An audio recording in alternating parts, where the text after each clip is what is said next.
தங்கம் போனால் மறுபடியும் சம்பாதித்துக் கொள்ளலாம். ఎగ్జామ్ ఫెయిల్ అయితే మళ్ళీ రాయొచ్చు. படிப்பிலே தோல்வியுற்றால் மறுபடியும் நீங்கள் பாஸ் కానీ ஆகலாம். ఒక్కసారి నీ క్యారెక్టర్ కోల్పోతే తిరిగి మరలా దాన్ని రీసైకిల్ చేసుకోలేం, మరి తిరిగి తెచ్చుకోలేం.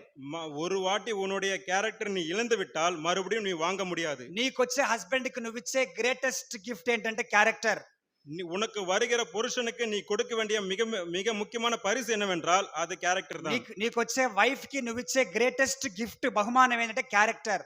உனக்கு வருகிற மனைவிக்கு நீ கொடுக்கிற மிக முக்கியமான பரிசு என்னவென்றால் உன்னுடைய குணாதிசயம் தான். కాబట్టి ఫస్ట్ టీ ఏంటంటే టెంపుల్ ఆఫ్ గాడ్, దేవునికి మన శరీరములు సజీవ యాగముగా అర్పించాలి. முதலாவது టీ என்று பார்க்கும்போது தேவனுக்கு நம்முடைய சரீரத்தை ஜீவ பலிகளாக அர்ப்பணிக்க வேண்டும். రెండో టీ, இரண்டாவது టీ பார்க்கலாம். సమయం అయిపోయింది, நேரம் கடந்து விட்டது. త్వరగా చూద్దాం. ఇంకొక 6 టీలు చూపించి ప్రారంభం చేసుకుందాం. சீக்கிரமாக பார்க்கலாம். ఎఫెసీ 5:15. எபேசியர்